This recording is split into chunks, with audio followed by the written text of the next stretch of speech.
धाकड़ खबर, बेखौफ जुबान, बेबाक अंदाज। डॉक्टर जाकिर नायक मामले में ईडी को लगी है बड़ी फटकार। डॉक्टर जाकिर नायक मामले में प्रदर्शन निदेशालय को लगी है बड़ी फटकार।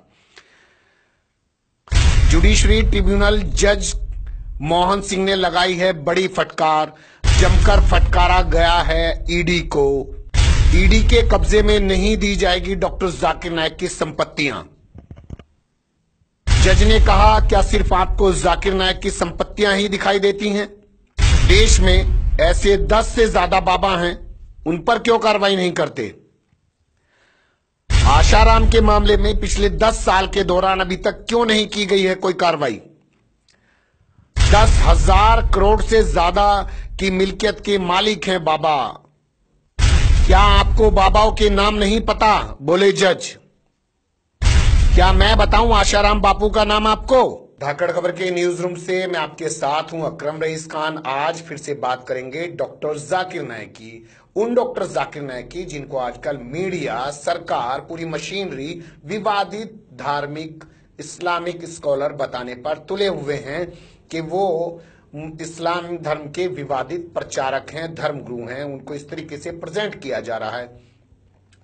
हुआ क्या है पूरे मामले से, उससे अवगत कराते हैं, क्योंकि ये दूसरी कामयाबी मिलती हुई दिखाई दे रही है डॉक्टर जाकिर नायक को। लेकिन जैसा कि मैं आपसे कहता हूं, जब कामयाबी मिलेगी, जब उनके आरोप झूठे साबित होंगे और उनके झूठ का पर्दाफाश हो जाएगा, तो ये मीडिया आपके सामने वो बात नहीं रखेगा। क्यों? क्योंकि इसको तो झूठ का प्रोपेगेंडा फैलाना है, नफरत का एक माहौल बनाना है, खासकर एक समुदाय के खिलाफ, एक धर्म विशेष के लोगों के खिलाफ। साफ अल्फाज में कहूं तो मुसलमानों के खिलाफ एक धर्म का नफरत का माहौल बनाए रखना है। ये नहीं दिखाएगा। अब ईडी को, यानी कि प्रवर्तन निदेशालय को, इन्फोर्समेंट डायरेक्टरेट को लताड़ लगी है जुडिशियल ट्रिब्यूनल से, लेकिन उस पूरे मामले पर मीडिया खामोश बना हुआ है। क्या लताड़ लगी है, क्यों लताड़ लगी है, इस मामले में आपको बता देते हैं। लेकिन बड़ी अच्छी खबर यही है फिलहाल, जो अच्छी और बड़ी खबर है फिलहाल अभी हमारे पास, वो यही है कि डॉक्टर जाकिर नायक को दूसरी बड़ी कामयाबी मिलती हुई दिखाई दे रही है। बात शुरू करते हैं अपनी। एक डिपार्टमेंट होता है प्रवर्तन निदेशालय, जिसे हम लोग ईडी के नाम से भी जानते हैं। इन्फोर्समेंट डायरेक्टरेट जो होता है वो पूरे मामले की जांच कर रहा है इनके खिलाफ, डॉक्टर जाकिर नायक के खिलाफ। डॉक्टर जाकिर नायक के खिलाफ 2016 में मामला आया था, आपको याद होगा, जब बांग्लादेश के अंदर कुछ एक टेररिस्ट अटैक हो गया था। उसके बाद जो टेररिस्ट पकड़े गए थे, दावा किया गया था कि वो डॉक्टर जाकिर नायक की जो वीडियो हैं, स्पीचेस हैं, उनकी तकरीरें हैं, उन्हें सुनकर वो आतंकी बन गए थे। और उसके बाद पूरा एक आडंबर रचा गया, पूरा एक माहौल बनाया गया और कहा गया कि डॉक्टर जाकिर नायक जो हैं वो आतंकियों के प्रचारक हैं, विवादित इस्लामिक धर्मगुरु हैं, विवादित इस्लामिक प्रचारक हैं। उसके बाद उनके खिलाफ कई सारी FIR दर्ज की गई, उनकी बहुत सारी प्रॉपर्टीज को सीज कर दिया गया, कब्जे में लेने की बात की गई, उनके अकाउंट्स जो होते बैंक के उनको फ्रीज कर दिया गया, देश में उनके आने पर रोक लगा दी गई। उनके टीवी चैनल को देश में प्रतिबंध कर दिया गया, बंद करा दिया गया उनके टीवी चैनल को, जो पीस टीवी उनका है। लेकिन पहली कामयाबी जो हम आपको बता चुके हैं, पिछले महीने जो इंटरपोल है उन्हें साफ मना कर दिया था उनके खिलाफ रेड कॉर्नर नोटिस जारी करने को, और साफ कहा था उसने कि भारतीय जांच एजेंसी NIA जो है, नेशनल इन्वेस्टिगेशन एजेंसी जो है, राष्ट्रीय जांच एजेंसी हमारी जो है, वो वहां पर पूरे दस्तावेज उपलब्ध नहीं करा पाई है। और जो दस्तावेज उसने उपलब्ध कराए हैं उससे नहीं लगता है कि डॉक्टर जाकिर नायक के खिलाफ रेड कॉर्नर नोटिस जारी किया जाए। एक चीज और इंटरपोल ने कही थी, वो ये कही थी कि जो भी उसके जहां जहां दफातर हैं, जहां जहां उसके कार्यालय हैं, उनके पूरे देश के अंदर ऑफिसेज हैं पूरी दुनिया में, वहां से डॉक्टर जाकिर नायक के खिलाफ जो डाटा दिया गया है NIA द्वारा, वो हटा दिया जाए। ये बहुत बड़ी कामयाबी उनको मिली थी। रेड कॉर्नर नोटिस जारी नहीं किया था इंटरपोल ने। अब अपने ही देश में, भारत के अंदर, ईडी को मुंह की खानी पड़ी है कोर्ट के अंदर। कोर्ट ने उनको फटकार लगाई है। जज हैं मोहन सिंह, कल सुनवाई करते हुए उन्होंने कहा ईडी से कि आपको डॉक्टर जाकिर नायक की संपत्ति क्यों दी जाए। आपने जो चार्जशीट की है, उस चार्जशीट को आपने पढ़ा है?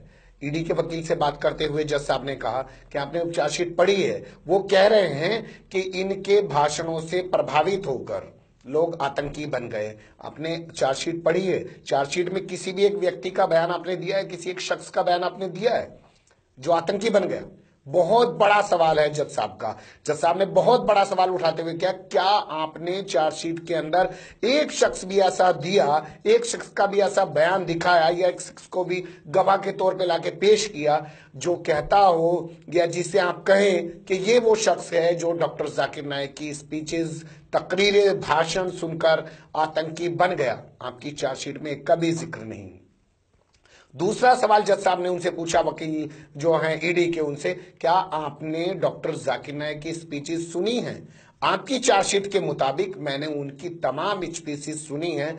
मुझे लगता है कि आपने 99% उनकी जो तकरीरें हैं, उनकी जो भाषण है, उनकी जो स्पीचेस हैं, उनको छोड़ दिया है और सिर्फ 1% को आधार बना के आपने उनके खिलाफ ये चार्जशीट करने की कोशिश की है। आपके जो आरोप हैं, जो आप उन पे अपराध करने के आरोप लगा रहे हैं, वो आपकी चार्जशीट में साबित भी नहीं हो रहे, फिर आपको उनकी संपत्ति पे कब्जा क्यों दे दिया जाए?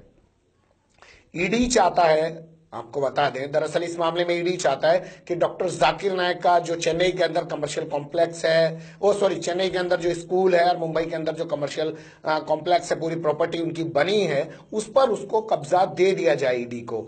एक चीज और बहुत दिलचस्प कही है यहां पर जज साहब मोहन सिंह ने, उन्होंने कहा ईडी से कि आपको सिर्फ डॉक्टर जाकिर नाइक दिखाई देते हैं।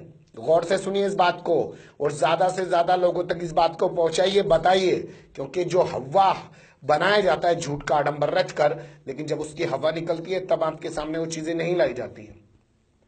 जज साहब ने कहा कि क्या आपको डॉक्टर जाकिर नाइक ही दिखते हैं देश के अंदर?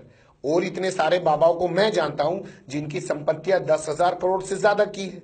आशाराम बापू के मामले में आज तक आप लोगों ने उनकी संपत्ति को कब्जा नहीं किया पिछले 10 साल से। क्यों ऐसा कर रहे हैं आप लोग? क्या आशाराम बापू का नाम भूल गए? ये जज साहब के शब्द हैं।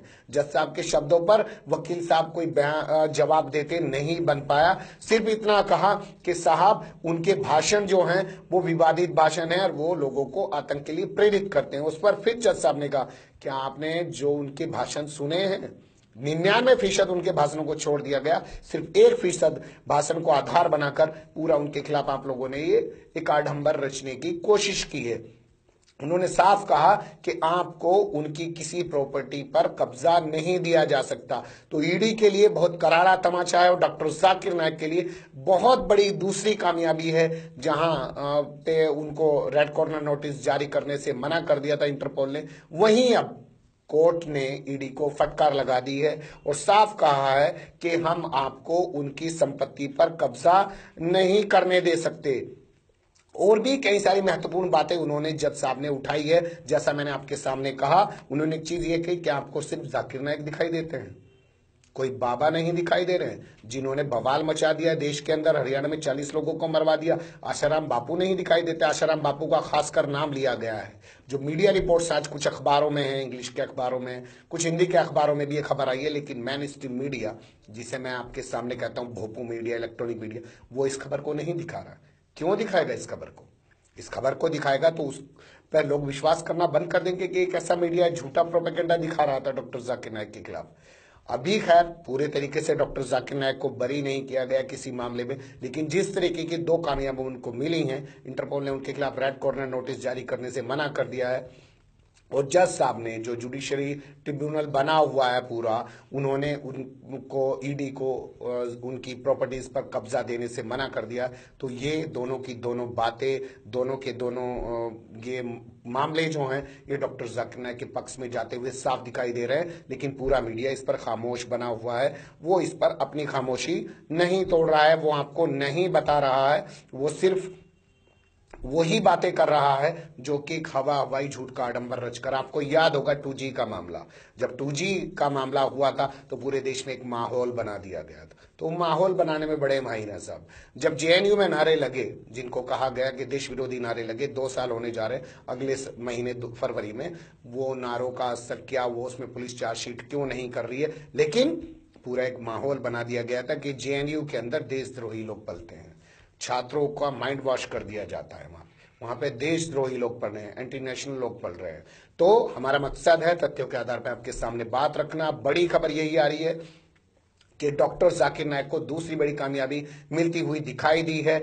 ईडी को उनकी प्रॉपर्टीज पर कब्जा नहीं दिया जाएगा। जज ने साफ मना कर दिया है कि आपको उनकी प्रॉपर्टीज पर कब्जा नहीं दिया जाएगा। मैं बार बार फिर आपसे कह रहा हूं, ये दूसरी बड़ी खुशखबरी है, दूसरी बड़ी कामयाबी है डॉक्टर जाकिर नाइक के लिए। ऐसी ही बेबाक और बेखौफ खबरें देखने के लिए आप हमारे चैनल को सब्सक्राइब कर सकते हैं, हमारी खबरों को लाइक कर सकते हैं, कमेंट्स के रूप में अपनी राय देना बिल्कुल ना भूलें और ज्यादा से ज्यादा इस खबर को शेयर करें। फिर ऐसे ही सुलगते हुए मुद्दे के साथ, जिसे मीडिया छिपाने की कोशिश कर रहा है या दबाने की कोशिश कर रहा है या ना दिखाने की कसम खा चुका है, मैं आपके बीच लेकर आऊंगा। फिलहाल अभी मुझे दे इजाजत।